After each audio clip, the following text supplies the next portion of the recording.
My name is Greg Rasheed. I want to thank everyone for coming out on this very snowy night.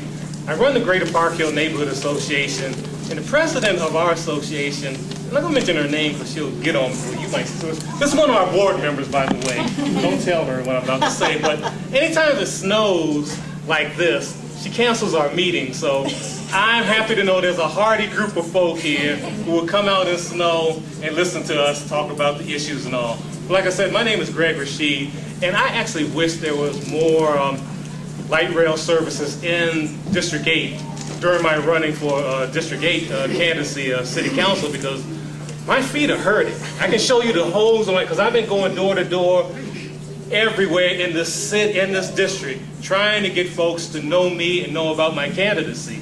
And I'm in favor of expanding on light rail fast tracks, but I want to have citizen involvement with fast tracks and any other issues that come along on city council. Because one thing that goes on is that a lot of us don't know and aren't able to get on a lot of the committees, a lot of the task force that are dealing with our neighborhoods. So one of the things I want to do as city council rep is to make sure that citizens are first in line. Residents of the community are first in line to be on these task force, to be on these committees that are set up for your benefit. I came to the city from another DC, Washington, DC, 14 years ago to work on an issue with the organization I was director of called the American Friends Service Committee. And one of the first things they wanted me to work on 14 years ago was to work on the issue of Amendment 2. Do you remember Amendment 2? You familiar with that?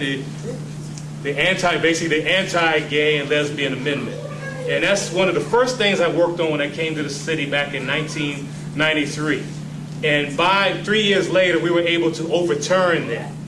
And I have always been a strong proponent at the expense of people in my community who thought a heterosexual African-American black man shouldn't be doing that, working with the gay community.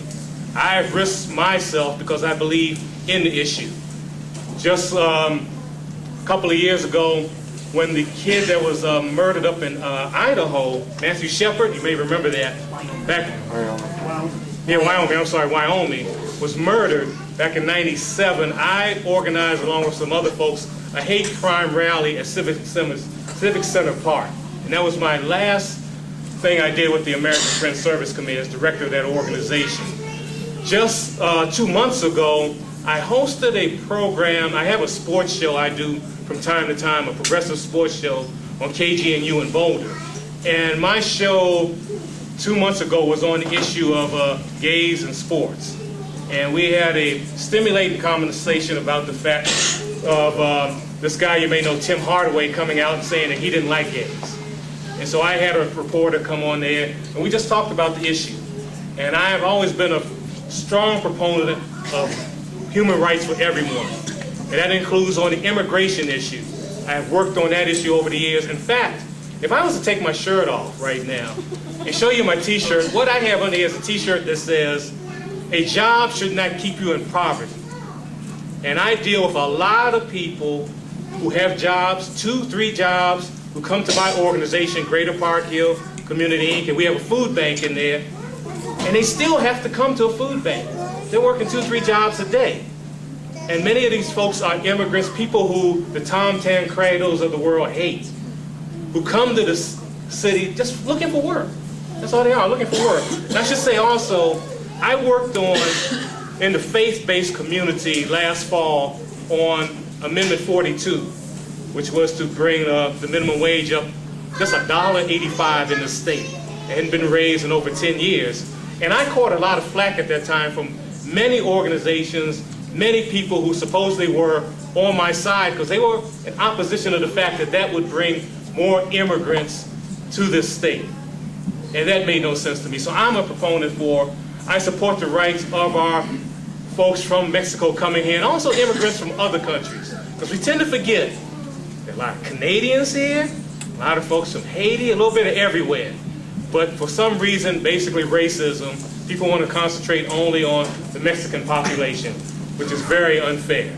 But I am a strong proponent and will continue to be a strong proponent if I get on city council as far as human rights, because I believe in that. And that's one of the reasons I decided to get into this race, because I think there's a voice that's just lacking on city council.